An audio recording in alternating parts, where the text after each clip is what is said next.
Em 1974, o Brasil inteiro assistiu o que se tornaria uma das maiores tragédias do país, o incêndio do edifício Joelma. Pessoas se jogando das janelas, gritos desesperados e muitas vítimas. Hoje você vai conhecer todos os mistérios por trás do famoso edifício Joelma, o lugar mais assombrado do Brasil. Os bombeiros tentam o possível e o impossível, enquanto o incêndio mantém a capital paulista sob o medo do fogo. E esse vídeo foi feito por causa da sugestão de uma inscrita aqui do canal, a Cristiane Freitas. Então se você, assim como ela, também quiser ver a sua ideia por aqui, é só comentar aqui embaixo, porque pode ter certeza que eu tô sempre de olho. Pra quem não me conhece, eu sou o Fábio Miguel, sejam muito bem-vindos a mais um vídeo. E se você curtiu esse conteúdo, a única coisa que eu te peço é que você se inscreva aqui no canal para batermos a meta de 10 mil inscritos até o final do ano. Então é isso, já falei demais, então bora ver essa história que eu tenho certeza que vai te emocionar bastante. Edifício Joelma. Em 1971, foi inaugurado o Edifício Joelma, que ficava na Avenida 9 de Julho, no centro de São Paulo. Ele tinha 25 andares e pouco tempo depois da sua inauguração, abrigou o Banco Crefiso. E esse era um prédio que era até moderno para a época, porém ele tinha um erro fatal. Não tinha nenhum sistema de segurança contra incêndios. Apesar de novo, infelizmente o edifício Joelma não possuía elementos retardantes e de detecção do fogo, sem disponibilidades de processos de isolamento, nem dispositivos de alarma ou de chuveiros automáticos, que funcionam com um determinado grau de caloria.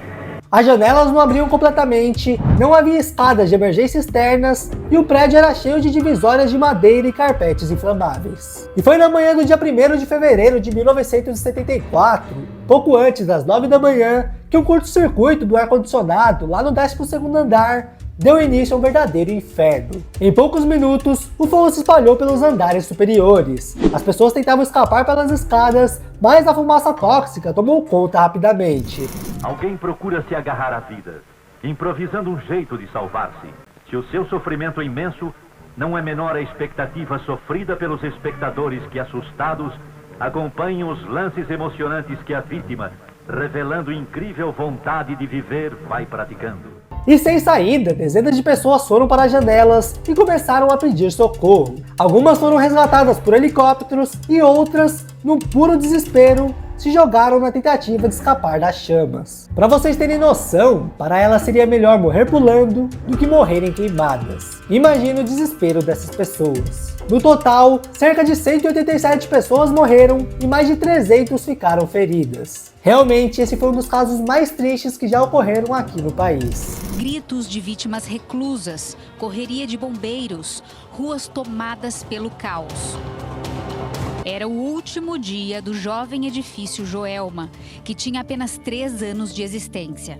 Uma sexta-feira chuvosa e triste. As 13 almas. Mas um mistério que assombra muita gente até hoje é que entre as vítimas havia um grupo de 13 pessoas que tentou fugir pelo elevador e morreram carbonizadas lá dentro. E os corpos dessas pessoas ficaram tão danificados que não puderam nem mesmo ser identificados. Imagina que horror, né, gente? Eles foram enterrados lado a lado no cemitério São Pedro, em São Paulo. E é aí que começa o mistério, porque os visitantes começaram a relatar vozes, luzes estranhas e até mesmo uma sensação de paz e consolo perto das 13 sepulturas.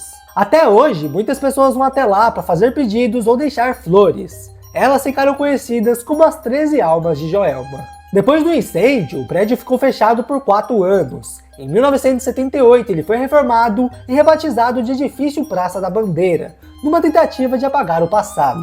Mas a verdade é que a maioria das pessoas ainda se lembram e continuam chamando aquele edifício de Joelma. E há quem diga que mesmo depois da reforma, ainda existem coisas estranhas acontecendo lá dentro. E eu acredito muito nisso, porque se realmente tiver alguma presença ou almas por ali, podem destruir o edifício, podem fazer outra coisa que ainda vai continuar ali. Vocês concordam com isso? Funcionários relatam barulhos de passos, elevadores que se movem sozinhos e até gritos vindos de andares vazios durante a noite. E muitas pessoas afirmam que só de ir ali no local, só de estar perto do edifício, elas já sentem um clima pesado, um clima muito ruim. Mas e você? Acredita que essas histórias são reais? Ou apenas imaginações? Aliás, você já chegou aí onde que ficava esse edifício? Comente aqui nos comentários, porque isso é muito interessante de saber. A tragédia do Joelma mudou completamente as leis de segurança em edifícios do Brasil. A partir dali, sistemas de alarme, sprinklers e escadas de emergência se tornaram obrigatórios. Ou seja, o sacrifício daquelas pessoas foi o que futuramente acabou salvando inúmeras vidas. Hoje, o Joelma é lembrado não só pelo horror do fogo, mas também pela força das histórias humanas que surgiram naquele dia. O edifício Joelma é um símbolo de dor, mistério e superação. Um lugar onde o tempo parece ter parado, mas onde cada história ainda ecoa entre as paredes. Em 15 minutos, o fogo já tinha bloqueado escadas e os elevadores já não funcionavam mais. O desespero de muita gente que não conseguia escapar foi registrado por câmeras. No chão, as pessoas tentavam impedir que as vítimas pulassem. Em um dos episódios mais dramáticos da cena devastadora, uma criança foi salva dos braços da mãe que saltou do 15º andar. Na rua, a multidão acompanhou o choro do bebê, que ecoou imediatamente depois do impacto da queda. Mas e você? Já tinha ouvido falar sobre as 13 almas do Joelma?